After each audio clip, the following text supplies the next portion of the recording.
Hello everyone. तो कैसे आप लोग साथियों, आशा करते हैं आप सबकी पढ़ाई लिखाई मस्त जबरदस्त और जिंदाबाद चल रही है दोस्तों। तो अभी हम लोग पढ़ रहे हैं ज्योग्राफी के घटना चक्र। ज्योग्राफी के घटना चक्र में देख रहे हैं विश्व का ज्योग्राफी देख रहे हैं। ये मेरा छठा क्लास है विश्व ज्योग्राफी का। इसमें आज हम लोग पढ़ेंगे भूकंप, ज्वालामुखी, सुनामी। इन इन तीन टॉपिक को आज इस वीडियो में कंप्लीट करेंगे दोस्त। टॉपिक को स्टार्ट करने से पहले जो भी साथी हमारे नए हैं उनसे रिक्वेस्ट करेंगे चैनल को लाइक एंड सब्सक्राइब जरूर कर लेंगे, और जो भी नए साथी होंगे सब्सक्राइब जरूर कर लेंगे। चलिए हम लोग टॉपिक को शुरू करते हैं। भूकंप, ठीक है। भूकंप। भूकंप तो भैया क्या होता है, भूकंप क्या होता है आप सभी जानते होंगे। भूकंप क्या होता है। आप आराम से अपने रूम में सोए रहते होंगे, सडनली क्या होगा, आपको एहसास होता है कि आपकी घर का छत हिल रहा है, जिस चौकी पे सोए हैं चौकी हिल रहा है, जो भी आगे में ऊपर में पंखा है पंखा भी हिल रहा है। मतलब सारा चीज हिल रहा है। हिलने का मतलब क्या है, धरती हिल रहा है। धरती हिलने का भैया क्या कहते हैं हम लोग, भूकंप कहते हैं। अगर धरती हिल गया क्या बोलते हैं भैया, भूकंप कहते हैं। तो धरती हिलता कैसे, देखो भैया पृथ्वी के अंदर जो है टेक्टोटोनिक नामक प्लेटें होती है। ये सब प्लेटें क्या होता है, नीचे लिक्विड होता है, उसके ऊपर एक प्लेट होता है। प्लेट क्या होता है, इधर से उधर मूव करता है। जब मूव करता है तो एक प्लेट दूसरे प्लेट के टकरा जाता है। जब टकराता है तो क्या होता है, कंपन होने लगता है। यही कंपन क्या करता है, हमारे धरती पे आता है। धरती जैसे कंपन होने लगता है, हम लोग क्या करते हैं भैया, भूकंप आ गया। ठीक है, तो यही मैटर है इसका। चलिए हम लोग देखते हैं क्या होता है। भूकंप की घटना प्राय धरातल के नीचे घटित होती है। भूकंप की घटना कहाँ होगा, तो भैया धरातल के नीचे होती है। परंतु प्रत्येक भूकंप समान गहराई पर उत्पन्न नहीं होता है। तो भैया क्या प्रत्येक भूकंप समान गहराई पे उत्पन्न होता है, नहीं दोस्तों, ये जरूरी नहीं है। जिस स्थान पे भैया भूकंप की घटना होती है, उस स्थान को भूकंप का उत्पत्ति केंद्र अथवा भूकंप मूल कहते हैं। आपसे पूछेगा कि जो देखिए टेक्टोनिक प्लेट जब नीचे में टकराता है, तो जिस स्थान पे भूकंप जो है ना उत्पन्न हो गया, जिस जगह मतलब टेक्टोनिक प्लेट टकरा गया, तो उस पॉइंट को क्या बोलते हैं दोस्तों, उसे कहते हैं भूकंप मूल या भूकंप का उत्पत्ति केंद्र बोलते हैं। ठीक है। इसे अब केंद्र भी कहते हैं। क्या कहते हैं, इसे अब केंद्र भी कहते हैं। भूतल पे वह बिंदु जो उद्गम केंद्र के समीपतम होता है अधिक केंद्र कहलाता है। और भूकंप का वह बिंदु जो उद्गम केंद्र के समीप होगा, उस पॉइंट को क्या बोले, उसे अधिक केंद्र बोलते हैं, ईपी सेंटर कहते हैं उसको। ठीक है। अधिक केंद्र पर ही सबसे पहले तरंगों का महसूस किया जाता है। मतलब उसके आसपास से सबसे पहले तरंग का फील किया जाता है। ठीक है। उसके बाद है भूकंप अधिक केंद्र सदैव भूकंप मूल के ठीक ऊपर होता है। जो भूकंप अधिक केंद्र होता है, सदैव क्या करेगा, भूकंप जहां से भूकंप का मूल होगा ना, जहां से भूकंप प्रारंभ होता है, ठीक उसके ऊपर होता है कौन, भूकंप अधिक केंद्र। ठीक है। और 90 डिग्री पे होता है। ठीक है। जब भूकंप प्रारंभ होता है, तो इस केंद्र में भूकंपीय लहरें उठने लगती है तथा सर्वप्रथम यह भूकंप अधिक केंद्र में पहुंचती है। ठीक है। सर्वप्रथम भूकंप कहाँ पहुंचेगा, तो भूकंप अधिक केंद्र में पहुंचेगा। ठीक है। सभी प्राकृतिक भूकंप स्थलीय स्थल मंडल में आ जाते हैं। ठीक है। दशाओं के आधार पर भूकंपीय तरंगों में तीन भागों में बांटा गया। ठीक है। अब आएगा दोस्त कि भूकंप को यह कितना आधार में बांटा गया। तो भूकंप को जो बांटा गया है दोस्त, वो तीन आधार पे बांटा गया। कितना आधार पे, तीन आधार पे बांटा गया है। ठीक है। पहला आता है कि प्राथमिक अथवा प्राथमिक प्रधान तरंगीय पड़ते हैं, जिसे हम लोग पी वेव कहते हैं, इसे प्राइमरी वेव भी कहते हैं। प्राथमिक देखो किसके, सबसे पहली बात कि समझिए कि भूकंप भूकंप को तीन तरंग में बांटा गया। कौन कौन, तो पी एस एल तरंग में भी इसको बांटा गया। तो पी को क्या कहते हैं दोस्त, प्राइमरी तरंग कहते हैं। ठीक है। क्या कहते हैं इसको, प्राइमरी तरंग कहते हैं। और ये अनुदैर्ध्य तरंग होता है। ठीक है।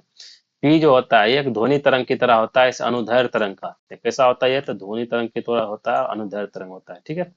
ये तरंगे सभी सबसे अधिक तीव्र गति होती है। तो इस तरंग में क्या होता है कि जो इसकी तीव्रता होता है सबसे अधिक होती है। ठीक है। इनकी तीव्रता इनके मार्ग में पड़ने वाली चट्टानों के सघनता पर निर्भर करता है। इसकी तीव्रता किस चीज पर डिपेंड करता है, इसके मार्ग में जितना भी चट्टान मिलता है, चट्टान की सघनता पर निर्भर करता है कि जब यह कितना तीव्र है। ठीक है। प्राथमिक तरंगे, देखो भैया प्राथमिक तरंगे पृथ्वी के प्रत्येक भाग में यात्रा करती है। जो प्राथमिक प्राइमरी तरंगे होती है, वो पृथ्वी के प्रत्येक भाग में यात्रा करती है। चूंकि इनकी गति सबसे अधिक होती है, अतः यह सबसे पहले धरातल पे पहुंचती है। ठीक है। आपसे पूछेगा कि भैया कौन सी तरंग है धरातल पे सबसे पहले पहुंचेगी, पी, एल या एस। क्या मानिएगा भैया, पी। पी क्योंकि भैया इसकी क्या होती है, तीव्रता सबसे अधिक होती है। ठीक है। ये कैसा होता है, अनुदैर्ध्य तरंगे होते हैं, जिसे हम लोग ध्वनि तरंग भी कहते हैं। ठीक है। देखो ये गैस, तरल, ठोस, तीन प्रकार के पदार्थों से होकर गुजरता है। तो बताइए जो प्राइमरी तरंग होता है, इसका तीव्रता सबसे अधिक होता है। जब तीव्रता सबसे अधिक हो, क्या चाहे वो ठोस हो, द्रव हो, या कहते हैं गैस हो, कोई भी पदार्थ, कोई व्यवस्था हो, तीनों से होकर गुजर जाएगा। ठीक है। जी हाँ, बिल्कुल। चलिए अब आगे बढ़ते हैं हम लोग।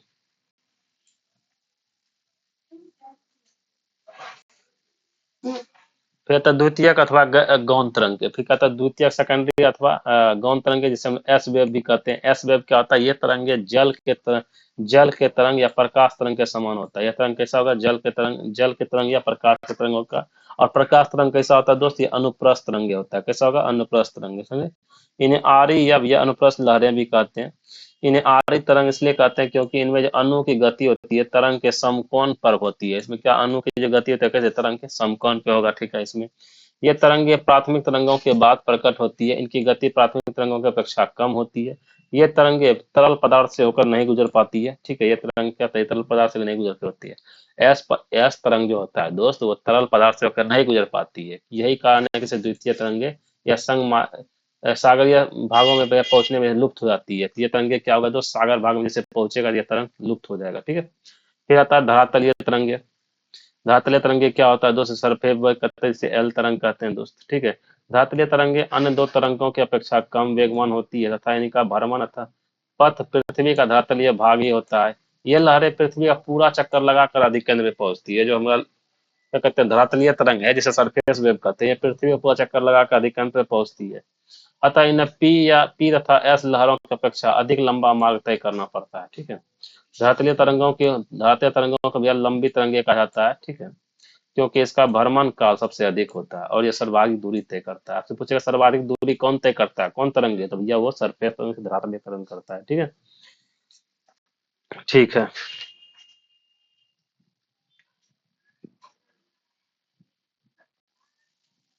चलिए हम आगे बढ़ते हैं। इसी कारण धरातल तरंगे जो अधिक केंद्र पर सबसे बाद में पहुंचती, बोलेगा कौन सा तरंग जो सबसे बाद में पहुंचेगा? धरातलीय तरंग। ठीक है। धरातलीय तरंगों सबसे अधिक विनाशकारी समझ जाती है। धरातलीय तरंगों के भैया दो रूप माने जाते हैं, एक होता है लव तरंगे, एक होता है रेहली तरंगे। बोलेगा सबसे अधिक विनाशकारी तरंगे कौन है? वो इसे एल तरंग कहते हैं। उसे भैया ये जो सबसे विनाशकारी होगा धरातलीय तरंगे। ठीक है। ये दो प्रकार हो गए, एक लव तरंग होगा, इसका रेहला तरंग होगा। इन दोनों में क्या लव तरंग सर्वाधिक होती है। जिससे सबसे भैया कौन सा तरंग सर्वाधिक होगा? जो लव तरंग होगा वो सबसे अधिक होगा। ठीक है। भूकंप का परिमाण विमुक्त ऊर्जा एनर्जी बेस्ट की सूचक होती है। ठीक है। भूकंप का परिणाम कैसा होता है? परिमाण विमुक्त ऊर्जा होता है, मतलब एनर्जी रिलीज की सूचक होती है। भूकंप के परिमाण जो होता है या मैग्नीट्यूड का मापन किसके? रिएक्टर स्केल से एवं तीव्रता मापन मार्केली से करते हैं। आपसे पूछेगा बताइए भूकंप का जो है ना मैग्नीट्यूड, भूकंप का परिमाण का मापन किससे होता है? रिएक्टर स्केल से करते हैं। ठीक है। तीव्रता का मापन करते हैं मार्केली से। ठीक है। कैसे करते हैं? मार्केली स्केल से। ठीक है। रिएक्टर स्केल का आविष्कार किसने किया था? 1935 ईस्वी में भैया चार्ल्स एफ रिएक्टर ने किया था। ठीक है। आगे बढ़ते हैं। रिएक्टर तीव्रता लघु कोणीय पैमाने पर आधारित होता है। ठीक है। जिसका आधार 10 अंक होता है। रिएक्टर आपसे पूछेगा कि भैया बताइए रिएक्टर तीव्रता किस पर आधारित होता है? तो याद करिएगा लघु गणनीय पैमाने पे। लघु गणनीय पैमाने पे भैया हमारे रिएक्टर तीव्रता भैया आधारित होता है। ठीक है। इनका आधार कितना होता है? 10 अंक का होता है। प्रत्येक अंक सिस्मोग्राफ पर 10 गुने आयाम, ठीक है, 10 टाइम्स एम्पलीट्यूड की वृद्धि को वह प्रदर्शित करता है।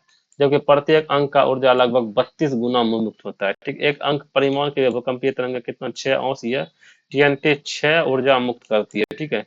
सिस्मोग्राफ जो है ना भूकंप का पता लगाने एवं उसे रिकॉर्ड करने के लिए भी प्रयोग किया जाता है। सिस्मोग्राफ का क्या? भूकंप का पता लगाने से रिकॉर्ड करने के लिए उपयोग किया जाता है। ठीक। उदाहरण जैसे कि सिस्मोमीटर सिस्मोग्राफ का आंतरिक भाग होता है जो कि एक लोलक या पेंडुलियम फिर स्प्रिंग पर चढ़ा हुआ भार होता है। ठीक है। हालांकि सामान्यतः इसे सिस्मोग्राफ के समर्थी के रूप में भी प्रयोग किया जाता है। ठीक है। ये सब बातें हैं। ठीक। सिस्मोग्राफ अपवन के अवशेष अथवा भूकंप की रिकॉर्डिंग अथवा सिस्मोग्राफ आमतौर पर एक इकाई के रूप में सिस्मोमीटर और इसके रिकॉर्डिंग डिवाइस को संदर्भित करता है। सिंपल सा सिस्मोग्राफ क्या होता है? आमतौर पर एक इकाई के रूप में सिस्मोमीटर और उसके रिकॉर्डिंग डिवाइस को संदर्भित करता है। फिर आता है सुनामी। सुनामी आता है, देखिए हम सुनामी देख लेते हैं। सुनामी भैया क्या होता है? तो सुनामी एक जापानी शब्द होता है। ठीक है। क्या आता है? सुनामी। सुनामी कहाँ आएगा दोस्त? सुनामी आता है भैया लहर में, इसी में पानी में आता है। ठीक है। पानी में आता है। तो सुनामी क्या? जापानी शब्द है। टूसू, टूसू का बंदरगाह तथा क्या कहते हैं? बंदरगाह का अर्थ होता है तरंग वेव होता है। ठीक है। देखो भैया टूसू का अर्थ होता है बंदरगाह तथा नामी का अर्थ क्या होता है दोस्त? तरंग वेव होता है। ठीक है। तो सुनामी भूकंप ज्वालामुखी क्रिया के भ्रंशन के फलस्वरूप समुद्र क्षेत्र में उठने वाली तरंगे हैं। सुनामी क्या आता है? जैसे भूकंप के बाद क्या होगा? सुनामी जो भूकंप के बाद क्या था? ज्वालामुखी सुनामी जो है, सुनामी भूकंप ज्वालामुखी क्रिया एवं भ्रंशन के फलस्वरूप समुद्र क्षेत्र में उठने वाला तरंग हो जाएगा। ठीक है। जब यह ऊंची उठती है लहरों के साथ, वे तटीय क्षेत्र में भारी हानि पहुंचाती है। ये क्या होगा कि हम लहर के साथ पूरा तरह से ऊपर उठेगा, पूरा पानी ऊपर उठेगा, पूरा तट की ओर दौड़ जाएगा पानी, ठीक है। बहुत ऊंचा उठ के तट की ओर चलता है, और ये तट क्षेत्र में बहुत ही भारी नुकसान हो जाता है, ठीक है। चलिए आगे बढ़ते हैं। 11 मार्च 2011 ईस्वी को जापान में आए भीषण तोहेकू भूकंप के फलस्वरूप उत्पन्न हुआ विध्वंसकारी सुनामी फुकुशिमा शहर फुकुशिमा शहर गहन रूप में प्रभावित हुए थे, ठीक है। इस त्रासदी के वहां पे भी स्थित परमाणु विद्युत संयंत्र भी क्षतिग्रस्त हो गए थे, जिससे कि वहां नाभिकीय विकिरण भी उत्पन्न हो गया था। रिंग ऑफ फायर, देखिए रिंग ऑफ फायर कहाँ पे? प्रशांत महासागर क्षेत्र में भूकंप था, ज्वालामुखी से प्राय प्रभावित परिक्षेत्र। आपसे पूछेगा कि बताइए रिंग ऑफ फायर कहाँ पे पाया जाता है? रिंग ऑफ फायर आपको पाया जाएगा दोस्त प्रशांत महासागर में। एक ऐसा क्षेत्र है जहाँ पे भूकंप और ज्वालामुखी प्राय यहाँ पे होते ही रहता है, ठीक है। इसलिए उसका नाम क्या रख दिया? रिंग ऑफ फायर कर दिया, ठीक है। इस पेटी में संपूर्ण विश्व का लगभग 90% भूकंप का भी अनुभव किया गया जाता है, ठीक है। यहाँ भूकंप के लिए भी 4 प्रमुख सुलभ है। पहला सागर स्थल का मिलान बिंदु, नवीन मोरदार पर्वतीय क्षेत्र, ज्वालामुखी क्षेत्र एवं विनाशी प्लेट सीमाओं का वितरण। इस क्षेत्र में या Chile, California, Alaska, Japan, Philippines, New Zealand में भूकंप के विस्तृत क्षेत्र आते हैं, ठीक है। भारतीय उपमहाद्वीप का उत्तर पश्चिम प्रदेश भूकंप ग्रहणशील है, जिसका यह मुख्य कारण प्लेटों के सीमांत पर इसकी अवस्थिति है। यह क्षेत्र भारतीय प्लेट में यूरेशियन प्लेट का वितरण क्षेत्र है, ठीक है। भारत का भूकंप क्षेत्र क्या होगा? मध्य महाद्वीपीय पेटी होगा, मिड कॉन्टिनेंटल बेल्ट होता है, ठीक है। भारत का जो भूकंप क्षेत्र होता है कैसा होगा? मध्य महाद्वीपीय पेटी के अंतर्गत सम्मिलित किया जाता है, ठीक है। मध्य महाद्वीप प्लेट का विस्तार केप वर्डन द्वीप से प्रारंभ होकर था पुर्तगाल से होकर भूमध्य सागर अलास्का के भूकंपों को सम्मिलित करता हुआ एशिया माइनर तक जाता है, ठीक है। आगे हिमालय क्षेत्र से होते हुए यह म्यांमार के सारे दक्षिण की ओर जाएगा, ठीक है। तथा अंत में क्या पूर्वी द्वीप समूह में जाकर प्रशांत महासागर भूकंप के क्षेत्र में मिल जाता है, ठीक है। तो आप बताइए भैया भारत का भूकंप के क्षेत्र किसके अंतर्गत आता है? तो भैया ये मध्य महाद्वीपीय पेटी के अंतर्गत आता है, ठीक है। तो कहता है मध्य अटलांटिक पेटी। आइए मध्य अटलांटिक पेटी होगा, तो मध्य अटलांटिक पेटी क्या होगा दोस्त? ये मध्य अटलांटिक कटक में शिफ्ट स्पिट वर्जन था, आइसलैंड से लेकर बेवेट द्वीप तथा विस्तृत विस्तृत है। यह प्लेट का अपसरण होता है, यहाँ पे प्लेट का क्या अपसरण होता है, ठीक है।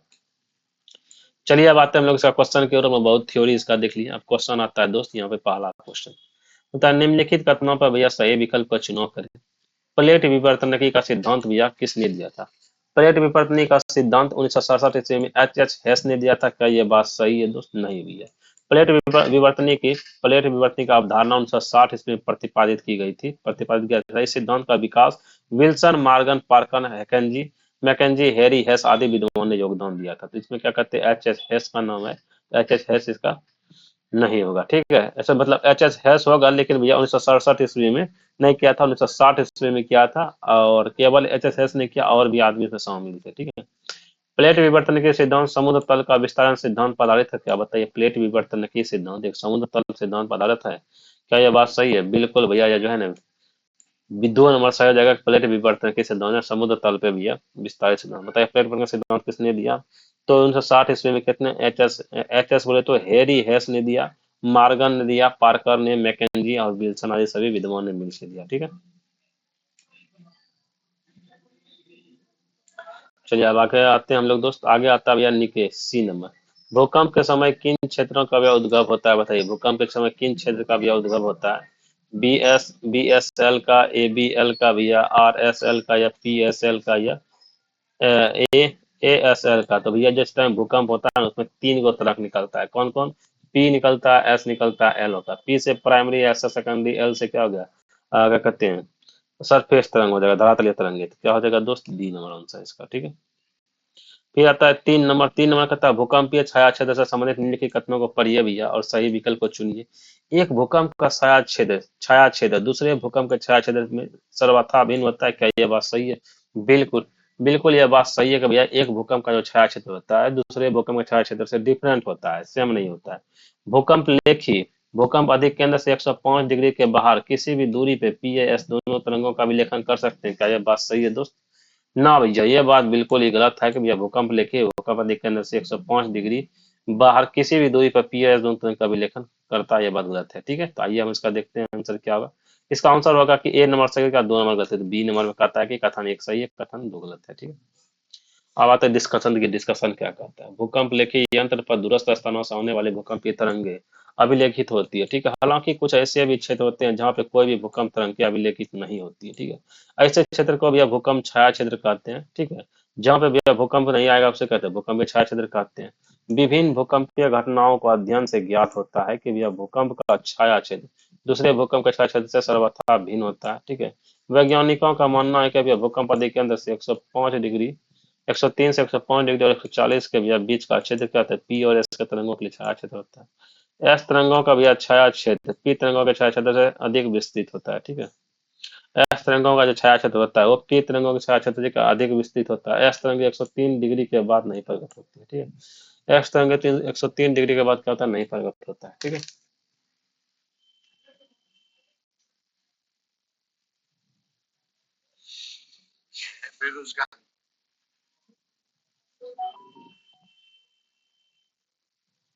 चलिए हम आगे बढ़ते हैं। क्वेश्चन नंबर 4 में आते हैं। बताइए क्या बोलता है यहाँ पे। रिंग ऑफ फायर संबंध है, बताइए किससे। तो भैया भूकंप से संबंध होगा, ज्वालामुखी से संबंध होगा, प्रशांत महासागर से संबंध होगा, ठीक है। रिंग ऑफ फायर का प्रशांत महासागर में भूकंप और ज्वालामुखी क्षेत्र होता है, ठीक है। तो ये तीनों हो जाएगा, कौन हो जाएगा, ऑप्शन नंबर 1। आइए इसका डिस्कशन देख लेते हैं। देखो भैया, रिंग ऑफ फायर प्रशांत महासागर क्षेत्र में भूकंप था, ज्वालामुखी से पराया प्रभावित परिक्षेत्र है। इस पेटी में संपूर्ण विश्व का लगभग 90% भूकंप का अनुभव किया जाता है। यहाँ भूकंप के लिए 4 प्रमुख दशाएं सुलभ है। पहला कौन है, सागर था स्थल भागों के लिए मिलान बिंदु होगा, ठीक है। दूसरा का नवीन मोरदार पर्वतीय क्षेत्र होगा। तीसरा ज्वालामुखी क्षेत्र होगा। फिर विनाशी प्लेट सीमाओं का विसरण होगा, ठीक है। रिंग ऑफ फायर प्रशांत महासागर क्षेत्र में भूकंप था, ज्वालामुखी से पराया प्रभावित क्षेत्र है।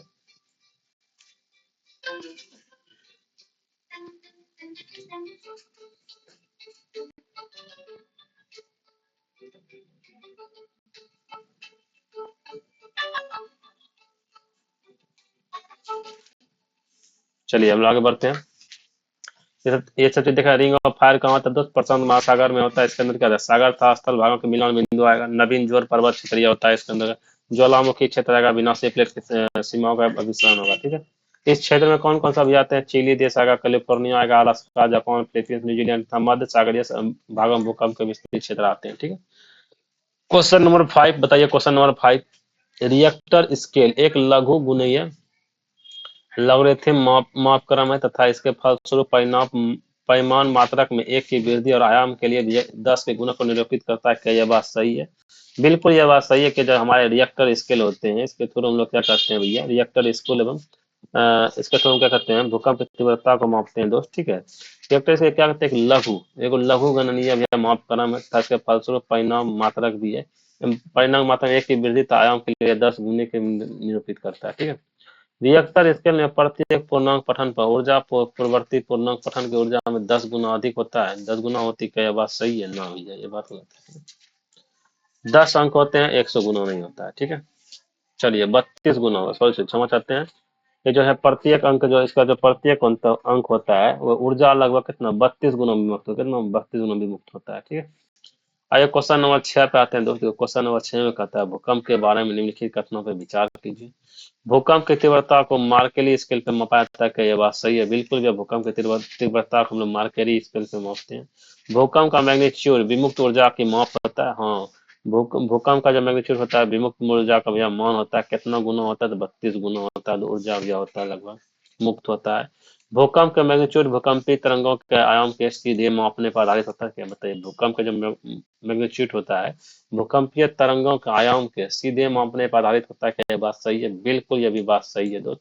फिर कहता है रिएक्टर स्केल में हर पूर्णांक विमुक्त ऊर्जा के परिणाम में 100 गुनी वृद्धि का निर्देशन करता है। नहीं भैया, 100 गुनी 32 गुना 32.6 गुना होता है, लेकिन जिसे क्या कहते हैं 32 गुना हो पाता है। 32 गुना भैया वृद्धि का निर्वचन करता है। तो इसका आंसर क्या है, 1 2 3 सही हो जाएगा, ठीक है। चलिए अब हम आते हैं नेक्स्ट क्वेश्चन की ओर। तो भैया यहाँ पे देखो भैया, सिंपल सा ये वाला पॉइंट आपको समझना है, ठीक है। अर्थात रिएक्टर स्केल पे प्रत्येक अंक भूकंप के यंत्र पर 10 गुना आयाम को तथा लगभग 32 गुना 3.16 ऊर्जा वृद्धि का निर्देशन करता है। आयाम कितना होगा, 10 गुना, और ऊर्जा वृद्धि कितना होगा, 3.16 गुना ऊर्जा होगा, ठीक है।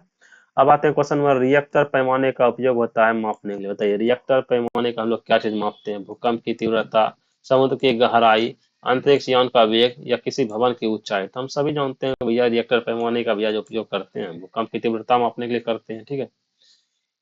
देखो यहाँ प्रश्न विकल्प में तीव्रता का स्थान पे परिमाण होना चाहिए था, ठीक है, क्योंकि हम लोग जन इसका परिमाण मापते हैं, ठीक है। भूकंप की तीव्रता मार्केली स्केल से मापते हैं, तीव्रता किससे करते हैं भैया, मार्केली स्केल से मापते हैं। और वही कहते हैं भूकंप रिएक्टर पैमाने का मैग्नीट्यूड, मैग्नीट्यूड परिमाण किससे मापेंगे दोस्तों, परिमाण जो मापते हैं वो रिएक्टर पैमाने से मापते हैं, ठीक है।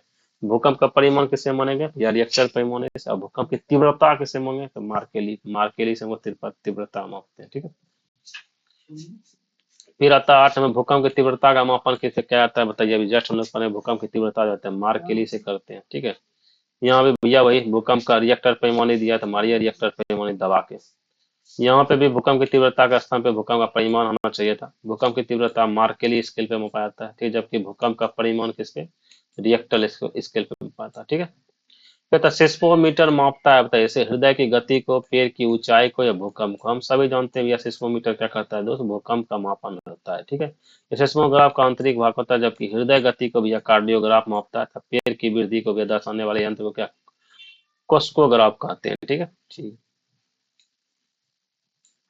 आइए 10 नंबर क्वेश्चन कहते हैं निम्नलिखित में से किस यंत्र को भैया, निम्नलिखित में से किस यंत्र को भैया भूकंप तरंग को मापने के लिए उपयोग किया जाता है बताइए।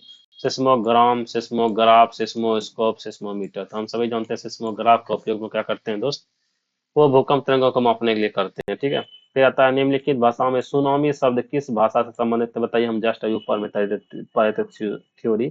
सुनामी शब्द जो लिया गया था दोस्त वो लिया गया था जापानी से, जापान से भैया सुनामी लिया गया था, जिसमें क्या कहते हैं टूसू आया था। टूसू से क्या आता है दोस्त, बंदरगाह आता है। नामी से क्या आता है, तरंग होता है, ठीक है। सुनामी भूकंप ज्वालामुखी क्रिया और भ्रंशन के फलस्वरूप समुद्र क्षेत्र में उठने वाला एक तरंग होता है दोस्त, ठीक है। सुनामी क्या आता है दोस्त, भूकंप हुआ, ज्वालामुखी हुआ, ये सब क्रिया होने के बाद जो समुद्र में जो लहर उठता है ना एक बार में तगड़ा, उसे हम लोग क्या कहते हैं, सुनामी कहते हैं। जो ऊंची उठी लहरों के साथ तटीय क्षेत्रों में क्या कहते हैं, भारी हानि पहुंचाता है दोस्त, ठीक है। चलिए हम लोग इसी तरह आगे बढ़ते हैं। 12 नंबर क्वेश्चन, 12 नंबर बड़ी ये भयंकर क्वेश्चन है दोस्त, लंबा चौड़ा क्वेश्चन है, देख रहे हैं पूरा एकदम। जो बोलते हैं वर्ष 2006 में हिंद महासागर भूकंप था, उससे परिमाणित यूनानी के संबंध में निम्नलिखित में से कौन सा कथन सही नहीं है दोस्त। तो इसका आंसर देखो भैया क्या होगा, इसमें कौन कौन सही, इसका मतलब सही प्लस पढ़ लीजिए, ठीक है। सही नहीं था वैसे बना दीजिएगा, ठीक है। सुंडा खाई के भारतीय प्लेट को भैया बर्मी प्लेट से भैया अधिगमन वाले क्षेत्र में लगभग 1200 किलोमीटर भ्रंश रेखा था 15 मीटर तक खिसकाव होने के कारण इस भूकंप की उत्पत्ति हुई है, ये भी बात सही है, ठीक है। उसके बाद था परिणामी सुनामी ने भी इंडोनेशिया के तट से अफ्रीकी के पूर्वी तट तक अधिकतर से लगभग 85 से 3 दूरी तक तटों पे क्या था, घोर विध्वंस मचाया है, ठीक है। तो यही सब बात था। बांग्लादेश में बहुत कम लोग हताहत हुए क्योंकि यह भूकंप प्रभावित भ्रंश रेखा के दिग्गस्ती लगभग उत्तर पश्चिमी सुनामी लहरों की प्रबलता पे पूर्व पश्चिम दिशा में हुई थी। देखो सिंपल सा, यह 2005 का क्वेश्चन है बीपीएससी का। 2005 ईस्वी में, 2004 ईस्वी में क्या था, हिंद महासागर में एक भूकंप आया था दोस्तों। उसके भूकंप से जो परिमाणित जो भी या संबंधित थे, रिलेटेड बातें थी, उसी के बारे में यहाँ पे दिया गया है, ठीक है। इसमें बोलता है कौन सा नहीं है, तो इसका कौन सा होगा, सी नंबर। सी नंबर में नहीं होगा, ठीक है। चलिए आगे बढ़ते हैं। अब आते हैं दोस्त भैया हम नेक्स्ट क्वेश्चन, ठीक है। ये उन्हीं के बारे में दोस्त दिया गया है, तो ये खैर पढ़ने की जरूरत नहीं है। अभी आगे बढ़ते हैं, नेक्स्ट क्वेश्चन देखते हैं। बोलते जापान के किस शहर ने भी हाल ही में विध्वंसकारी सुनामी एवं नाभिकीय विकिरण का सामना किया है दोस्त, बताइए कौन सा अब ये शहर है जिन्होंने भैया हाल ही में विध्वंसकारी सुनामी एवं नाभिकीय विकिरण का सामना किया हुआ। मैं फुकुशिमा है, क्या है दोस्त, फुकुशिमा जापान के एक ऐसा शहर है जो कि भैया विध्वंसकारी सुनामी और नाभिकीय विकिरण का भी सामना किया। तो देखिए 11 मार्च 2011 ईस्वी को जापान में आए भीषण भूकंप के फलस्वरूप उत्पन्न विध्वंसकारी सुनामी से फुकुशिमा शहर गहन रूप से प्रभावित हुआ था। इस त्रासदी में वहां के भी स्थित परमाणु विद्युत संयंत्र भी क्षतिग्रस्त हो गया और जिससे वहां पे नाभिकीय विघटन भी उत्पन्न हो गया था, ठीक है। ये क्वेश्चन आता है 14 नंबर, कहता है भारतीय उपमहाद्वीप का उत्तर पश्चिम प्रदेश भूकंप ग्रहणशील है जिसका कारण है, बताइए। भारतीय उपमहाद्वीप का उत्तर पश्चिम प्रदेश भूकंप ग्रहणशील है जिसका कारण क्या होता है, ज्वालामुखी क्रियाएं होता है, प्लेट टेक्टोनिक क्रिया होते हैं, मूंग बनाने की क्रिया होता है, उपयुक्त सभी। देखो भैया बात है, भारतीय उपमहाद्वीप का भैया उत्तर पश्चिम प्रदेश भूकंपीय ग्रहणशील है जिसका कारण क्या होगा दोस्त, वो होगा प्लेट टेक्टोनिक क्रिया के कारण से यहाँ पे ऐसा होता है, ठीक है। तो भारतीय उपमहाद्वीप का जो उत्तर पश्चिम प्रदेश है भूकंप ग्रहणशील है, ठीक है, जिसका मुख्य कारण क्या था, प्लेटों में सीमांत पर उसकी अवस्थिति होती है। यह क्षेत्र प्रत्येक प्लेट में यूरेशियन प्लेट का क्या विचरण करता है, ठीक है। कौन सा भैया, भारतीय प्लेट और यूरेशियन प्लेट का विचरण करता है, ठीक है। चलिए आगे बढ़ते हैं हम लोग, क्वेश्चन नंबर 15। क्वेश्चन नंबर 15 में क्या कहता है दोस्त, पृथ्वी की सतह का वह भाग जिस पर भूकंपीय तरंगों को सर्वप्रथम रिकॉर्ड किया गया था क्या कहलाता है दोस्त। क्या भूकंप मूल कहते हैं या अधिकेंद्र कहते हैं, सिस्मो साइड कहते हैं। जो अधिकेंद्र होता है यही इसका आंसर हो जाएगा, ठीक है। पृथ्वी का वह सतह जहां पर भैया भूकंपीय तरंगों को सर्वप्रथम रिकॉर्ड किया जाता है दोस्त, वो किसे कहते हैं, उसे कहते हैं भैया अधिकेंद्र कहते हैं, ठीक है, अधिकेंद्र। चलिए अब आते हैं हम लोग इधर, ये बोलते हैं पृथ्वी की सतह पर वह स्थान जो भूकंपीय तरंगों को सबसे पहले रिकॉर्ड करता है उसे क्या कहते हैं, जस्ट हम लोग पढ़े उसे अधिकेंद्र कहते हैं, ठीक है। फिर आता है 17 नंबर में, कोकोस प्लस किसके मध्य पाई जाती है, बताइए कोकोस प्लस किसके मध्य पाया जाता है। हम सभी जानते हैं ये दक्षिण अमेरिका और प्रशांत प्लेट के बीच में क्या कहते हैं, कोकोस प्लस पाया जाता है, ठीक है। कोकोस प्लस किसके बीच में पाया जाएगा दोस्त, ये मध्य अमेरिका था, सॉरी मध्य अमेरिका था प्रशांत प्लेट के बीच में पाया जाएगा। तो यहाँ पे हमारा भूकंप और स्वानोमी खत्म होता है, अब आता है महाद्वीप, ठीक है।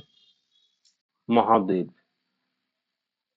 भूकंप स्वानोमी, ज्वालामुखी नहीं आया क्या, ज्वालामुखी।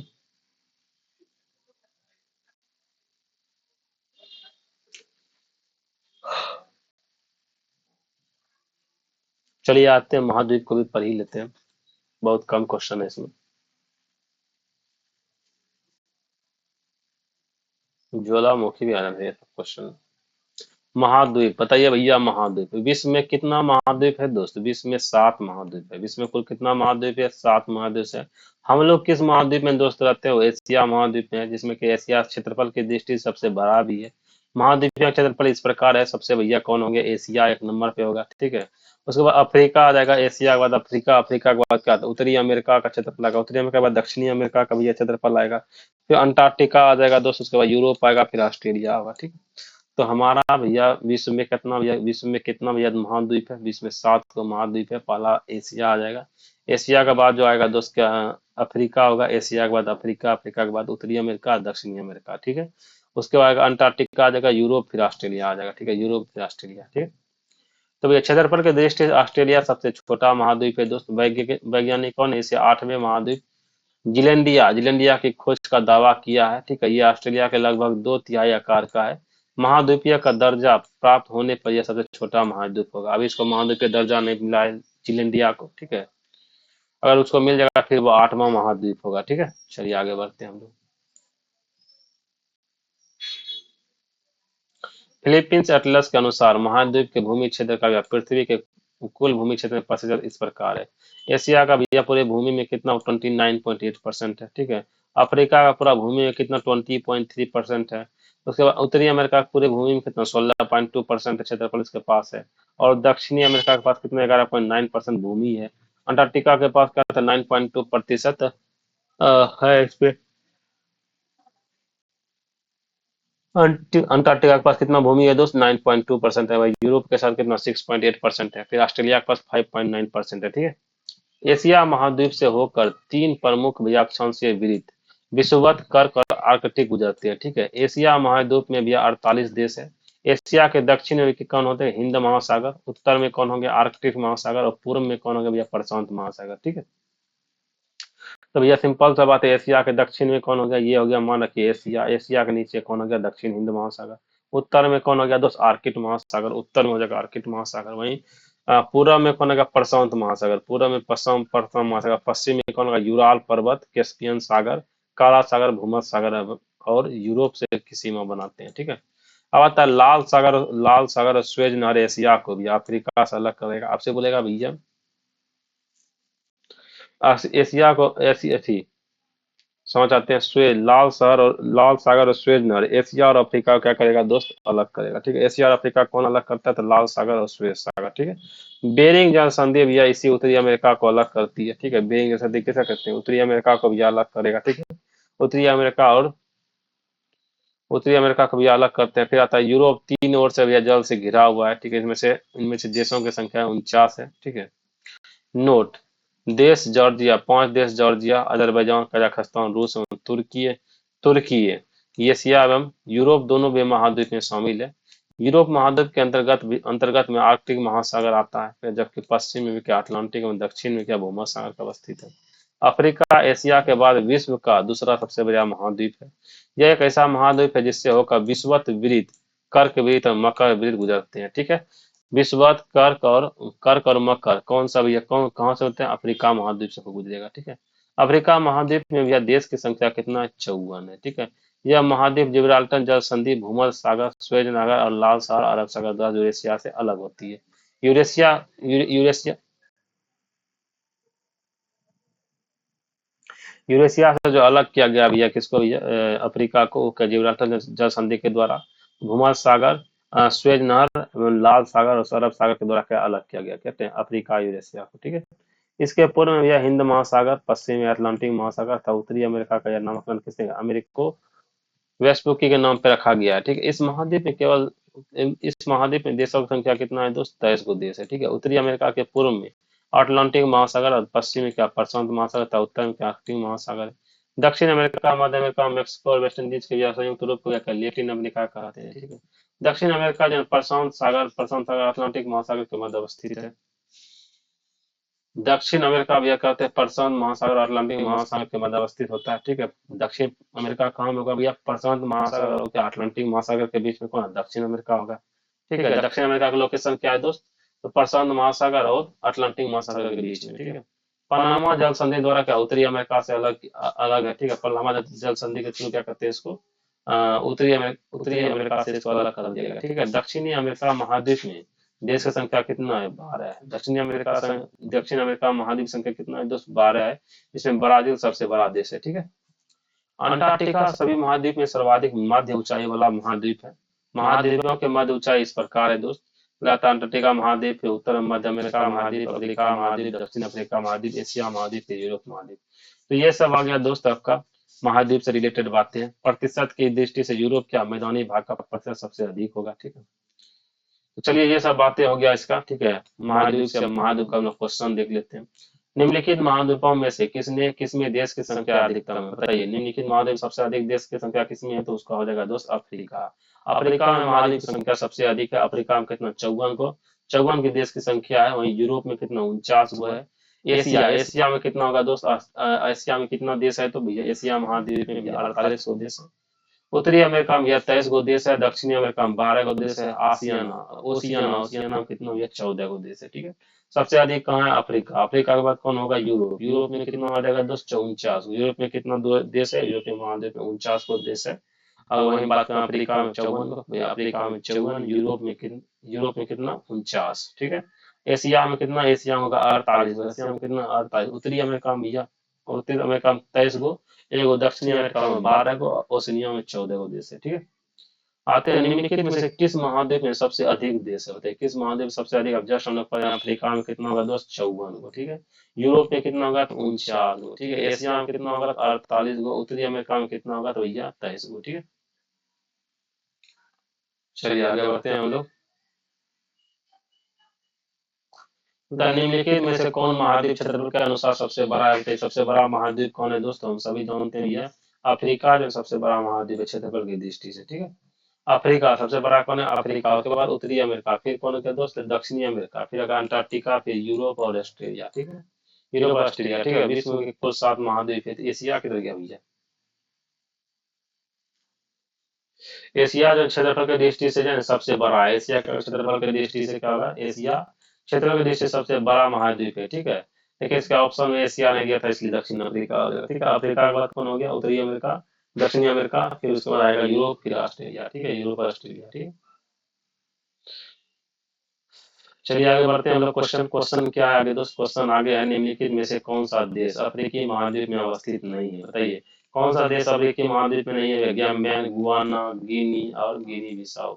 गैम्बियन हो गया, गिनी हो गया, गिनी बिसाऊ, ये सभी क्या होगा दोस्त आपको अफ्रीकी महाद्वीप में पाएगा, लेकिन गुआना, गुआना दक्षिण अमेरिका में स्थित है दोस्त, ये आपको अफ्रीका महाद्वीप में नहीं पाया जाएगा, ठीक है। फिर आता है नीचे नीचे नीचे दिए गए कुल में भी अधोलिखित महाद्वीप के क्षेत्रफल के अनुसार या सही क्रम में क्रम में चुनिए।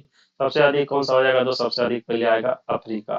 अफ्रीका के बाद कौन आएगा? उत्तरी अमेरिका, दक्षिणी अमेरिका। कौन आएगा भैया? दक्षिणी अमेरिका। दक्षिणी अमेरिका के बाद कौन? यूरोप, फिर ऑस्ट्रेलिया। ठीक है, तो पहले 3 नंबर, 1 नंबर पर आएगा 3 नंबर, ये आएगा D नंबर 4। ठीक, फिर कहता है निम्नलिखित में से कौन महाद्वीप के क्षेत्रफल का सही अनुक्रम है? क्षेत्रफल के लिए सबसे पहले आएगा एशिया, फिर अफ्रीका, अफ्रीका उत्तरी अमेरिका, फिर दक्षिणी अमेरिका, फिर यूरोप, ये नंबर। ठीक है, उसके बाद आते हैं भैया, मतलब निम्नलिखित में सबसे छोटा महाद्वीप कौन सा? हम सभी जानते हैं छोटा महाद्वीप कौन सा हो गया दोस्त? ऑस्ट्रेलिया सबसे छोटा महाद्वीप हो जाएगा। ठीक है,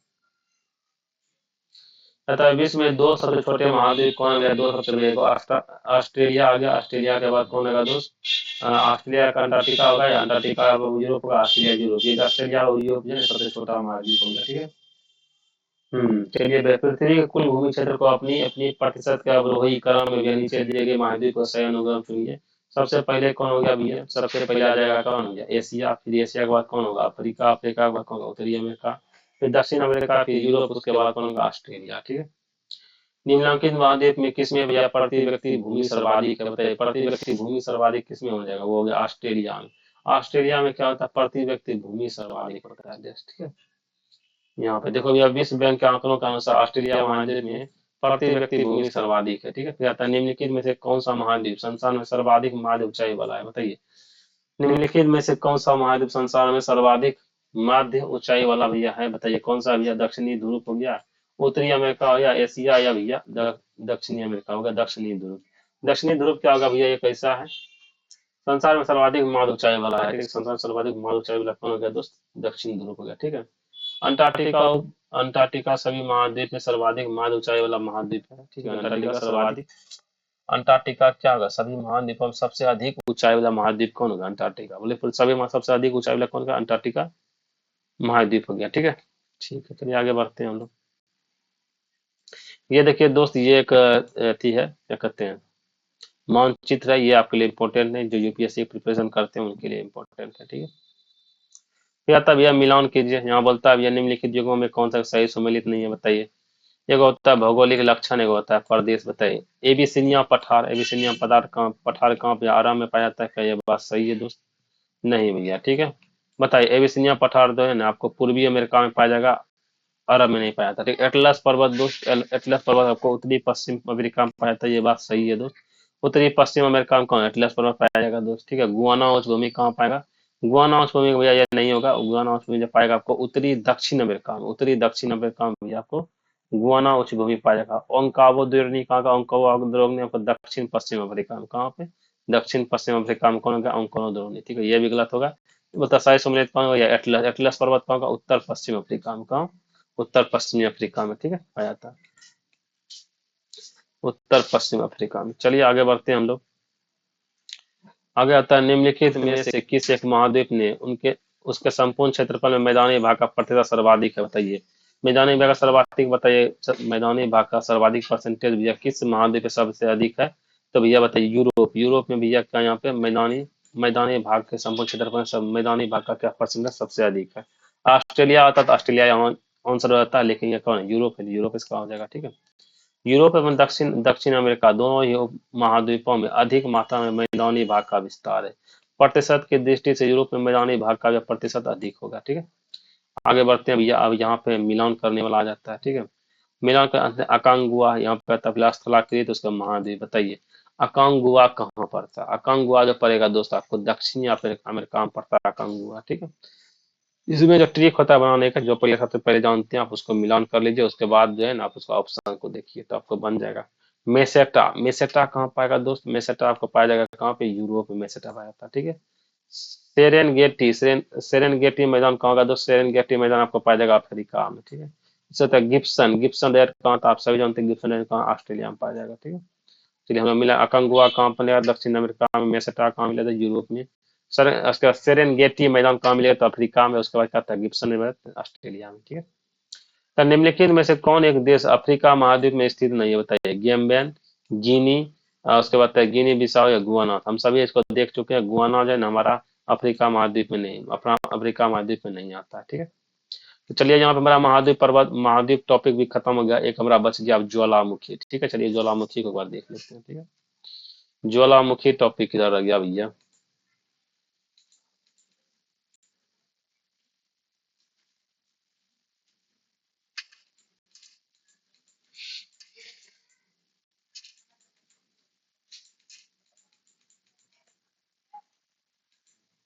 चलिए ज्वालामुखी भी आ गया है।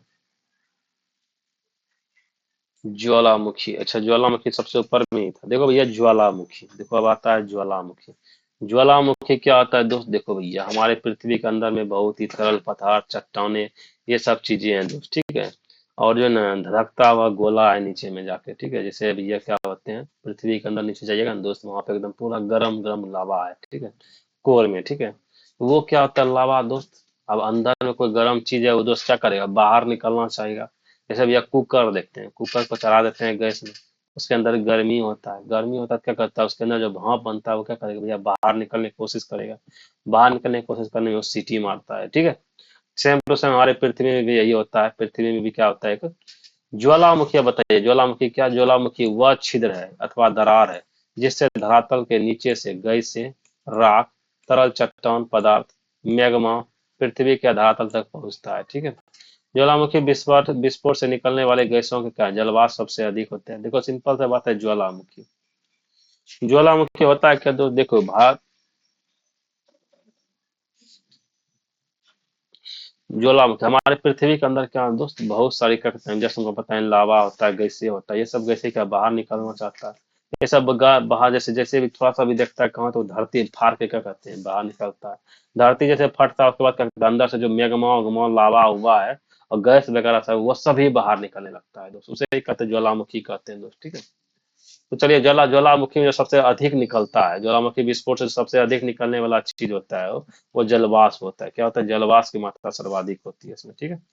इसके अलावा कार्बन डाइऑक्साइड भी मिलता है, दो निकलता है दोस्त, नाइट्रोजन निकलता है, सल्फर डाइऑक्साइड आदि गैसें निकलती है। कौन सा भैया, carbon dioxide, nitrogen, sulphur dioxide, ठीक है। ज्वालामुखी से उत्सर्जित होने वाली अन्य गैसें कौन कौन है, ज्वालामुखी से उत्सर्जित होने वाली अन्य गैसें हो गया सर, हाइड्रोजन सल्फाइड हो गया, H2S हाइड्रोजन हो गया, कार्बन मोनोऑक्साइड या हाइड्रोजन, ये हाइड्रोजन क्लोराइड हो गया। ये सभी क्या होता है, ज्वालामुखी विस्फोट के बाद गैसें निकलती है, ठीक है। हाइड्रोजन फ्लोराइड भैया या हीलियम, हीलियम है, या हाइड्रोजन फ्लोराइड था हीलियम, हीलियम भी निकलता है दोस्त, ठीक है। ज्वालामुखी उद्गार के समय भूगर्भ में स्थित तरल पदार्थ को जब मैग्मा कहते हैं। ज्वालामुखी उद्गार में, उद्गार जब जिस टाइम ज्वालामुखी भैया होता है उस समय जो भूगर्भ में स्थित जो तरल पदार्थ होता है, भूमि के अंदर में जो तरल पदार्थ, उसे क्या कहते हैं, मैग्मा कहते हैं। धधकता हुआ एकदम आग की तरह होता है। इसका जो सेल्सियस होता है दोस्त, 600 से लेकर 1200 डिग्री सेल्सियस तक होता है दोस्त, ठीक है। जब मैग्मा धरातल पर वह निष्पीड़ित होता है तो उसे कहते हैं लावा, को भी यह संज्ञा दी जाती है। जैसे ही मैग्मा क्या कहता है पृथ्वी पे बाहर आ जाती है तो उसे कहते हैं हम लोग लावा कहने लगते हैं दोस्त। यह बहुत ही गर्म होता है दोस्त। ताजा निष्कासित लावा का तापमान कितना होता है दोस्त, 600 से 1200 डिग्री सेल्सियस होता है, ठीक है। धरातल पे लावा ठंडा होने के बाद आग्नेय चट्टान का रूप लेते हैं। हम आप लोगों को चट्टान टॉपिक में पढ़ाए थे। ये आग्नेय चट्टान का जो रूपांतरित होता है, आग्नेय चट्टान का जो निर्माण होता है किसके थ्रू होता है दोस्त, वो होता है लावा। लावा ये मैग्मा और लावा निकलता है, इसके ठंडा होने के बाद जो वो चट्टान का रूप लेता है, उस चट्टान को हम लोग कहता है आग्नेय चट्टान कहते हैं। सिलिका फिर आता है, वह सिलिका के आधार पर भी लावा को दो प्रकार होता है, एसिड लावा, बेसिक लावा। एसिड लावा अत्यंत ही गहरा और चिपचिपा होता है, इसमें भी सिलिका की मात्रा अधिक होती है, ठीक है, एसिड लावा में। वही बेसिक लावा क्या होता है दोस्त, हल्का पतला होता रहता है, इसमें सिलिका की मात्रा कम होती है। जब मैग्मा धरातल तक में पहुंचने से पहले उसके नीचे जम जाता है तो उसे आंतरिक आग्नेय चट्टान का निर्माण होता है, ठीक है। ये दो प्रकार के होंगे, एक प्लूटोनिक अथवा पाताली चट्टानी होता, अधिवितलीय अथवा मध्यवर्ती चट्टानी होगा, ठीक है। अब आइए भैया क्रेटर, क्रेटर क्या होगा दोस्त, ज्वालामुखी शंकु के ऊपर सामान्यतः मिलने वाला कीपाकार गर्तनुमा आकृति है जिसमें यह धरातल के जल भराव के कारण, सॉरी जल भराव के कारण क्रेटर झील का भी निर्माण होता है। देखो सिंपल सा बात है, जब ज्वालामुखी फटता है, ज्वालामुखी फटेगा तो क्या होगा, इसे मुंह छितराएगा। देखो सिंपल सा बात है, ज्वालामुखी मन को ये फटेगा, ये हमारा पृथ्वी है, ठीक है। पृथ्वी सपोज ये हमारा पृथ्वी है, नीचे क्या तरह मैग्मा पदार्थ है, मैग्मा पदार्थ से फाड़ के निकलेगा बाहर, देखो इसे बाहर निकल रहा है, ठीक है। जैसे ये बाहर निकलेगा तो क्या होगा, ऐसे करके बना देगा, ठीक है, ऐसे करके बना देगा, ठीक है। पृथ्वी को ये फाड़ के निकलेगा, जैसे ये सभी निकल रहा है, निकल रहा है, निकल रहा है, ठीक है। ये से निकलने के बाद कुछ समय के बाद क्या हो जाएगा, यहाँ पे निकलना बंद हो जाएगा और यहाँ पे क्या थी चट्टान को जम के को लावा बन के इसको बंद कर देगा। बंद करने के बाद ये तो जो गड्ढा बन गया दोस्त, ये क्या होगा, गड्ढा बन गया। अब ये जो गड्ढा बन गया इसको क्या कहते हैं, करेक्टर कहते हैं, करेक्टर कहते हैं, ठीक है। ज्वालामुखी का जो अंतिम मुंह होता है उसे क्या कहते हैं दोस्त, करेक्टर कहते हैं, ठीक है। चलिए आगे बढ़ते हैं दोस्त। इसको ठंडा होने के बाद जब इसमें बारिश पड़ता है, ये क्या करेक्टर झील का निर्माण कर लेता है। जैसे महाराष्ट्र के बुलवाला क्षेत्र में लोनार झील, ठीक है। वर्तमान में लोनार झील का निर्माण भी उल्का पिंड से पृथ्वी की धाता से टक्कर से माना गया है। ठीक है। कहता है कॉल्डेरा क्रेटर का ये भी यह सबसे अधिक विस्तृत रूप है। तो होता है उपोष्ण अथवा गिरिजल गर्म जल से ऐसे स्रोत है जिसमें यह समय समय पर गर्म जल की फुहारें निकलती रहती है। जैसे संयुक्त राज्य अमेरिका स्थित येलो नेशनल पार्क में भी यह क्या कहते हैं फेथफुल गीजर है। आइसलैंड तथा ग्रेट ग्लेशियर है। ठीक है। कहता है धुआंधार ज्वालामुखी की क्रियाओं में अंतिम अवस्था का प्रतीक है। धुआंरे धुआंरे क्या होता है ज्वालामुखी की क्रिया का अंतिम अवस्था होता है। आपसे पूछेगा बताइए ज्वालामुखी की अंतिम अवस्थाएं क्या होता है, वो धुआंरे होता है। ठीक है। तो चलिए आइए भैया, देखो भैया सिंपल सा बात है। ज्वालामुखी जो नमते हैं उद्गार के अनुसार ज्वालामुखी को जो बांटा गया है दोस्त, वो कितना भागों में बांटा गया है? ज्वालामुखी को बांटा गया दोस्त 3 भागों में। कौन कौन? मृत ज्वालामुखी बांटा गया है, सुषुप्त ज्वालामुखी बांटा गया, सक्रिय ज्वालामुखी बांटा गया। ठीक है। सक्रिय ज्वालामुखी वह हो गया जहाँ पे भैया हमेशा इस प्रकार के ज्वालामुखी में भैया प्राय विस्फोट था उद्गम होते था। सक्रिय ज्वालामुखी में प्राय विस्फोट उद्गम होते रहेगा। ठीक है। इनका मुख सदैव खुला रहता है दोस्त। यह समय समय पर लावा धुआं अन्य पदार्थ बाहर निकालते हैं। जैसे वर्तमान संसार का सर्वाधिक सक्रिय ज्वालामुखी कौन है? किलायु। किलायु क्या होता है दोस्त? किलाउ क्या होता है दोस्त? वो सर्वाधिक सक्रिय ज्वालामुखी होता है। ठीक है। जो अमेरिका के हवाई द्वीप में, किलाउ कहाँ हो गया? अमेरिका के हवाई द्वीप में होता है, सबसे सक्रिय ज्वालामुखी है। ठीक है। फिर आता है 1983-2018 की अवधि में लगातार औद्योगिक अवस्था में 4 महत्वपूर्ण सक्रिय ज्वालामुखी हैं भैया। कौन कौन? किलाउ, माउंट एटना, पीटीडी, फोरेंसिक या न्यू गर्निया। ठीक है। आकार के दृष्टि से पृथ्वी का सबसे बड़ा सक्रिय ज्वालामुखी कौन हो गया दोस्त? वो होगा हवाई द्वीप। कौन होगा दोस्त? वो हवाई द्वीप। ठीक है। हवाई द्वीप ऐसे भी आकार की दृष्टि से सबसे बड़ा द्वीप होगा। ठीक है। हवाई द्वीप तथा स्थित मोनालोवा मोनालोवा है। ठीक है। देखियो पृथ्वी का सबसे बड़ा सक्रिय ज्वालामुखी कहाँ? हवाई द्वीप पे स्थित कौन होगा? मोनालोवा। ठीक है। माउंट एटना बताइए, माउंट एटना ज्वालामुखी कहाँ? इटली में होगा। ठीक है। सिसिली द्वीप पे स्थित यूरोप का सर्वाधिक सक्रिय ज्वालामुखी है। स्ट्रोम्बेली ज्वालामुखी कहाँ? भूमध्य सागर के अंतर्गत टेरेहिन सागर पे है। ठीक है। सिसिली के उत्तर में भी स्ट्रोम्बेली द्वीप अवस्थित है। जागृत जागृत ये ज्वालामुखी है। इसमें सदैव प्रज्वलित गैस निकलने एवं फलस्वरूप आसपास के क्षेत्र प्रकाशन होते थे। इसका निश्चय क्या कहते हैं? सागर का प्रकाश स्तंभ भी कहते हैं। आपसे पूछा सागर का प्रकाश स्तंभ किसे कहते हैं? दूसरे कहते हैं सिसिली स्ट्रोम्बोली को। ठीक है। स्ट्रोम्बोली क्या कहते हैं? सागर का भूमध्य सागर को कहते बोलते हैं, तो भूमध्य सागर को क्या कहते हैं दोस्त? इसको भूमध्य सागर का इसका बोलते हैं दोस्त प्रकाश स्तंभ। ठीक है। ओजोस डेल सलाडो चिली एवं अर्जेंटीना की सीमा पर स्थित सक्रिय ज्वालामुखी है। ठीक है। ओजोस डेल सलाडो क्या चिली एवं अर्जेंटीना की सीमा पर स्थित सक्रिय ज्वालामुखी है। ठीक है। इसकी ऊंचाई लगभग 68 से 93 मीटर है। ठीक है। यह विश्व का सबसे ऊंचा सक्रिय ज्वालामुखी है। बताइए विश्व का सबसे ऊंचा सक्रिय ज्वालामुखी कौन हो गया दोस्त? वो हो जाएगा ओजोस डेल सलाडो। ठीक है। सॉरी, चीनी एवं अर्जेंटीना अर्जेंटीना की सीमा पर स्थित सक्रिय ज्वालामुखी है। कौन? Ojos del Salado. ठीक है। माउंट ग्रेट विसियस अंटार्कटिका के रास द्वीप पर स्थित है सक्रिय ज्वालामुखी। भारत में कौन है? भारत में भैया दो गो भैया में ज्वालामुखी है। कौन? बैरन द्वीप सक्रिय ज्वालामुखी है। ठीक है। जापान का जो फ्यूजियामा है, जापान का फ्यूजियामा सक्रिय ज्वालामुखी है। वर्तमान में इटली का विसियस विसियस ज्वालामुखी सक्रिय ज्वालामुखी है। बताइए इटली का विसियस के सक्रिय ज्वालामुखी है। ठीक है। माउंट सेंट हेलेंस कहाँ पे? संयुक्त राज्य अमेरिका के ज्वालामुखी हो जाएगा। फिर माउंट एडस में भी 34 मील पश्चिम में स्थित है। चलिए ये सब आ जाएगा। अब आते हैं सुषुप्त ज्वालामुखी, प्रसुप्त ज्वालामुखी। इस प्रकार के प्रसुप्त ज्वालामुखी में क्या होता है दोस्त? दीर्घकाल में कभी कभी इस पे विस्फोट होता है, कभी कभी एकदम विस्फोट होगा। जैसे हो गया भैया ईरान का दामन, किलिमंजारो, तंजानिया आदि हो जाएगा। फिर आएगा मृत ज्वालामुखी। मृत ज्वालामुखी क्या होता है? बस का एक बार जो ज्वालामुखी विस्फोट हो गया था, उसके बाद कभी विस्फोट नहीं हो गया, उसके बाद बंद हो गया दोस्त। ठीक है। जैसे हो गया केनिया में स्थित व्याकुलालाल, इक्वाडोर का पश्चिम बाजू, म्यांमार का पोपा, पाकिस्तान का कोहे सुल्तान आदि क्या होगा? ये मृत ज्वालामुखी होगा। ठीक है। चलिए भैया ये सब ज्वालामुखी है, इसके देश है। बताइए माउंट किनाबुल कहाँ पे? मलेशिया में ज्वालामुखी हो गया। अल बुर्ज कहाँ? ईरान ईरान का भी ये ज्वालामुखी है। कोलामो का मैक्सिमो के भी क्षेत्र में ज्वालामुखी विस्फोट हुआ था। ठीक है। माउंट रेनियर संयुक्त राज्य अमेरिका में, माउंट ताल फिलीपींस में। माउंट ताल कहाँ? फिलीपींस में। ठीक है। विसुवियस कहाँ पे? इटली। विसुवियस भैया ज्वालामुखी कहाँ था? इटली में। कोटोपेक्सी इक्वाडोर में। पोपो कैटेपिटल का मैक्सिको गया। पोपो कैटेपिटल ये क्या होता है? जगह है जहाँ पे ज्वालामुखी विस्फोट हुआ था। ठीक है। फिर माउंट कैमरून का कैमरून का है। ठीक है। माउंट अशास्ता संयुक्त राज्य अमेरिका का है। माउंट पिनाटुबो या फिलीपींस में है। ठीक है। माउन माउन कहाँ पे? या फिलीपींस में। माउंट सिनामुन का इंडोनेशिया में। ठीक है। फिर आता है कि और सबन काया कहाँ के सबन काया भैया देश कौन का पेरू देश का होगा। माउंट एटना इटली का, ठीक है, माउंट एटना इटली का, ठीक है। माउंट मेरोपी भैया इंडोनेशिया का भैया, माउंट मेरोपी ज्वालामुखी कहाँ है इंडोनेशिया में। पेरिकुटिन कहाँ का भैया होगा, मेक्सिको का। येरेबियस माउंट येरीबस कहाँ का ज्वालामुखी है, माउंट एरीबस हो जाएगा दोस्त आपको अंटार्कटिका का। किलायो कहाँ का भैया, किलाओ हवाई द्वीप ये संयुक्त राज्य America. Mount Saint Helens, Mount Saint Helens ज्वालामुखी है दोस्त, ये संयुक्त राज्य अमेरिका में होगा, ठीक है। माउंट सेंट हेलेंस कहाँ, संयुक्त राज्य अमेरिका में। मोनालोवा कहाँ भैया, हवाई द्वीप संयुक्त राज्य अमेरिका का। क्राकाटोवा कहाँ, इंडोनेशिया का। चिम्बाराजो कहाँ का, इक्वाडोर का, ठीक है। ग्रामबंद कहाँ का, ईरान का। कोहे सुल्तान पाकिस्तान का। विल्ला रिका कहाँ, चिली हो जाएगा, ठीक है। आइए हम लोग ज्वालामुखी का बहुत थ्योरी पढ़ लिए दोस्त, अब आते हैं हम लोग से क्वेश्चन की ओर, ठीक है। बता निम्नलिखित में कौन एक मूल स्थान रूप है, बताइए निम्नलिखित में कौन एक मूल स्थल रूप है दोस्त, कौन भैया। ज्वालामुखी, शंकु, अपशिष्ट पर्वत, मोनाड नौक, उसके बाद अपरदनात्मक जलप्रपात। इसका हो जाएगा ज्वालामुखी शंकु क्या होगा दोस्त, एक मूल स्थान रूप है, ठीक है। चलिए आगे बढ़ते हैं भैया। ज्वालामुखी से सबसे अधिक कौन सी गैसें निकलती है, तो हम सभी जानते हैं ज्वालामुखी सबसे अधिक जलवाष्प निकलती है दोस्त, ठीक है, H2O। तो निम्नलिखित में से कौन भैया विश्व का सबसे ऊंचा ज्वालामुखी पर्वत है, तो हम सभी जस्ट पढ़े भैया माउंट कोटोपेक्सी। माउंट कोटोपेक्सी जो है विश्व का सबसे ऊंचा ज्वालामुखी पर्वत है, ठीक है, माउंट कोटोपेक्सी। चलिए आगे बढ़ते हैं हम लोग।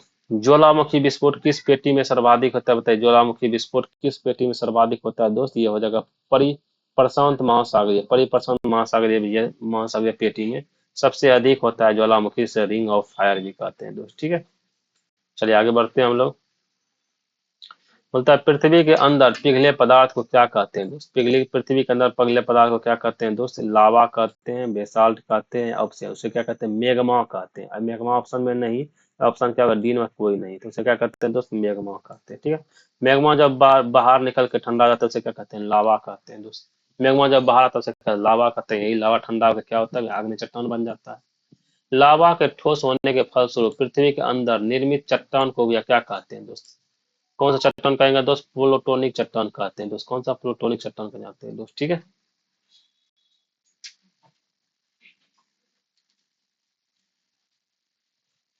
चलिए अगर बोले ज्वालामुखी उद्गार नहीं होता, बताइए ज्वालामुखी कहाँ पे उद्गार नहीं होता, बाल्टिक सागर में, काला सागर में, कैरिबियन सागर में भैया, या कैस्पियन सागर। ये बाल्टिक सागर है दोस्त, नहीं यहाँ पर ज्वालामुखी उद्गार नहीं होता, पूछिए क्यों।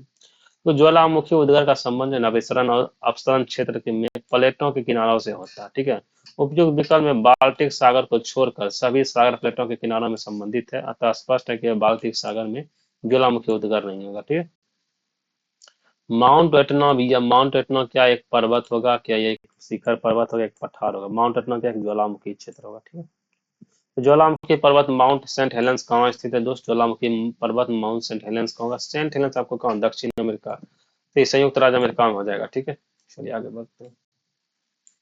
तो मोनालोवा, मोनालोवा एक सक्रिय ज्वालामुखी है, बताइए कहाँ मोनालोवा कहाँ का, हवाई हवाई द्वीप का क्या मोनालोवा है, ठीक है, हवाई द्वीप संयुक्त राज्य अमेरिका क्या है, मोनालोवा सक्रिय ज्वालामुखी है, ठीक है। मोनालोवा का उदाहरण है, बताइए किसका, सक्रिय ज्वालामुखी का, ठीक है। फिर आता है आकांक निम्नलिखित में कौन सक्रिय ज्वालामुखी है दोस्त, बताइए कौन सा सक्रिय ज्वालामुखी हो जाएगा दोस्त, ये कोटोपेक्सी जो इक्वाडोर में है, उसके बाद एटना इटली में हो जाएगा, फ्यूजियामा कहाँ पे, जापान में होगा। ये तीनों क्या होगा दोस्त, एक सक्रिय ज्वालामुखी हो जाएगा, ठीक है।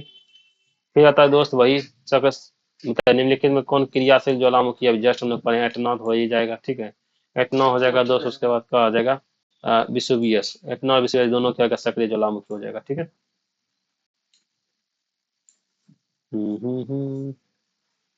अफ्रीका का सर्वोच्च पर्वत शिखर माउंट किलिमंजारो अवस्थित है, बताइए माउंट किलिमंजारो कहाँ अवस्थित है, केनिया में, मालवी में, जाम्बिया में, तंजानिया में। इसका आंसर क्या हो जाएगा दोस्त, तंजानिया। तंजानिया में क्या होगा हमारा, माउंट किलिमंजारो अवस्थित है, ठीक है। किलिमंजारो है ये क्या होगा दोस्त, आग्नेयगिरी हो गया, द्वीप हो गया, श्रृंग हो गया, नदी हो गया, क्या होगा दोस्त, आग्नेयगिरी। किलिमंजारो क्या क्या आग्नेयगिरी हो जाता है, ठीक है। निम्नलिखित ज्वालामुखी में किसे भूमध्य सागर का भैया प्रकाश स्तंभ कहते हैं, तो भैया भूकंप भूमध्य सागर का प्रकाश स्तंभ क्या कहते हैं, स्ट्रोम्बोली को कहते हैं, ठीक है। स्ट्रोम्बोली क्या होगा, तो भूमध्य सागर का प्रकाश स्तंभ कहा जाता है, ठीक है। स्ट्रोम्बोली देखो भैया क्यों कहा जाता है, ये भी देख लीजिए। देखो स्ट्रोम्बोली ज्वालामुखी भूमध्य सागर से सिसिली के उत्तर में स्ट्रोम्बोली द्वीप पर अवस्थित एक सक्रिय ज्वालामुखी है। इसमें सदैव जो प्रज्वलित गैसें निकलते रहता है, ठीक है। इसके फलस्वरूप आसपास के क्षेत्र में क्या प्रकाश वन बनाए रखता है। इसलिए इसे क्या कहते हैं, भूमध्य सागर का प्रकाश स्तंभ कहते हैं दोस्त, ठीक है, स्ट्रोम्बली को, ठीक है। स्ट्रोम्बली है एक सक्रिय ज्वालामुखी है, ठीक है, सक्रिय ज्वालामुखी कहाँ गया भैया, बी नंबर प्लस जागृत ज्वालामुखी होते हैं, ठीक है। संसार का सबसे सक्रिय ज्वालामुखी कौन है बताइए, संसार का सबसे सक्रिय ज्वालामुखी कौन है, किलायु, किलायु कहाँ है, हवा द्वीप में, ठीक है। किलायु कहाँ गया, संयुक्त राज्य के हवाई द्वीप में किलायु सबसे सक्रिय ज्वालामुखी होगा, ठीक है। आइए भैया मिलाते हैं, एटना कहाँ गया, एटना में होगा इटली में, विसुवियस कहाँ गया, विसुवियस हो जाएगा आपको भैया, सॉरी एटना, हाँ ठीक है, एटना हो जाएगा इटली में, नहीं एटना सिसिली में,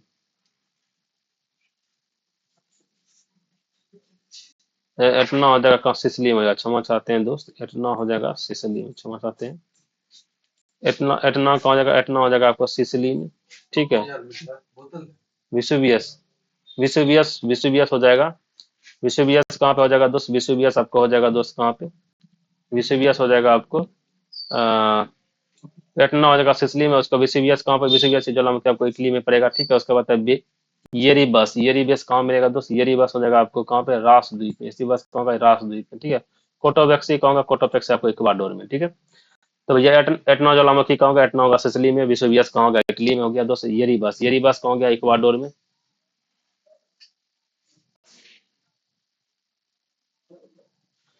क्योंकि थोड़ा हौच पौच हो गया यहाँ पे, देखो सिंपल सा बात है दोस्त, आपको एक बार बात है क्लियर।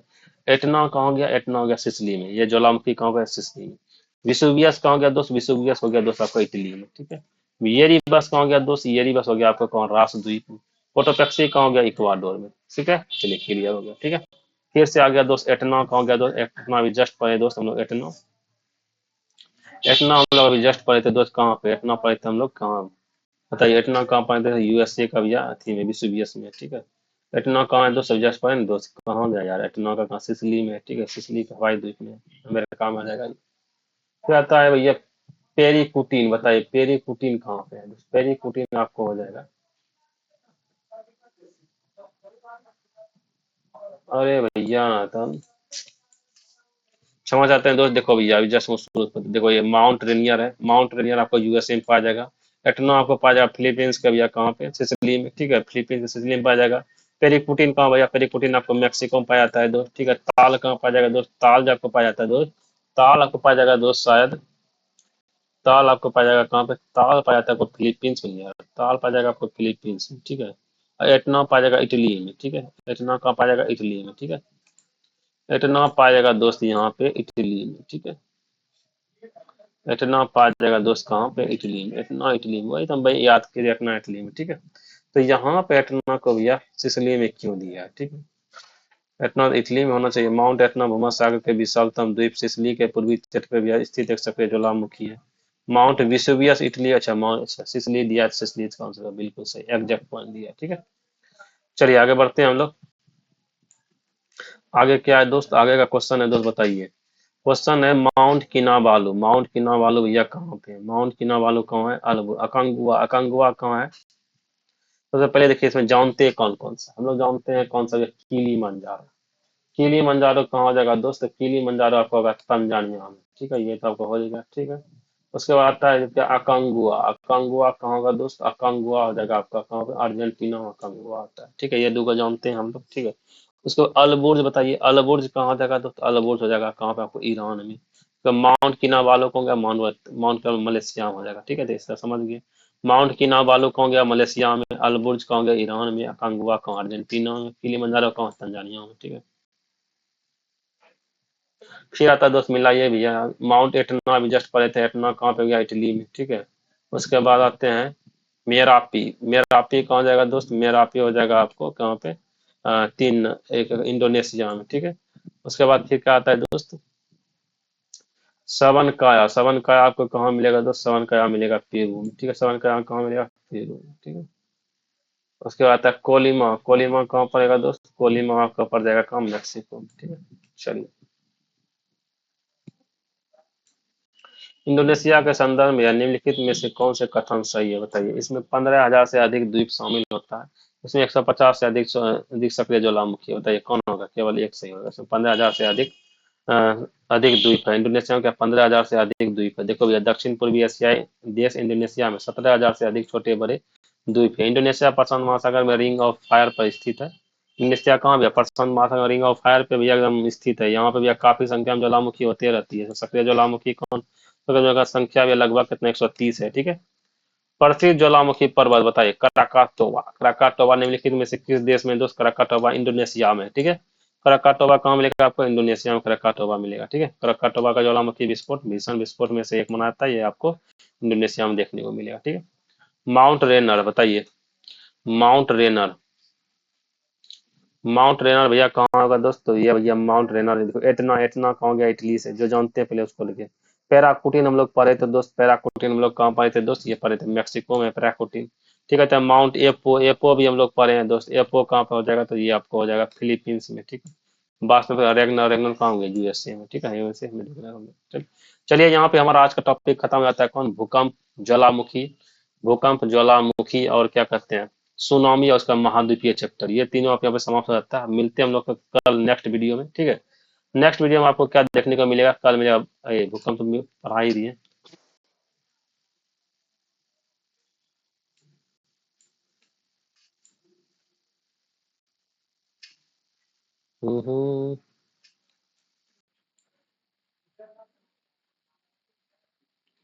नेक्स्ट आपको तुरंत देखने को मिलेगा। अगला टॉपिक देख लेते हैं क्या है, वो चीज आपको देखने को मिलेगा, ठीक है।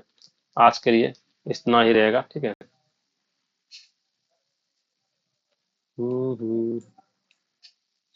अच्छा, विश्व की पर्वत श्रेणी, चलिए नेक्स्ट दिन से पड़ेगा आपको विश्व की पर्वत श्रेणी पढ़ने को मिलेगा। आपको ये वीडियो कैसा लगा जरूर आशा करते हैं आपको अच्छा वीडियो, अगर स्लो लगा होगा तो इसको थोड़ा फास्ट करके आप देख लीजिएगा, ठीक है। मिलते हैं आपको नेक्स्ट वीडियो में, तब तक के लिए जय हिंद जय भारत।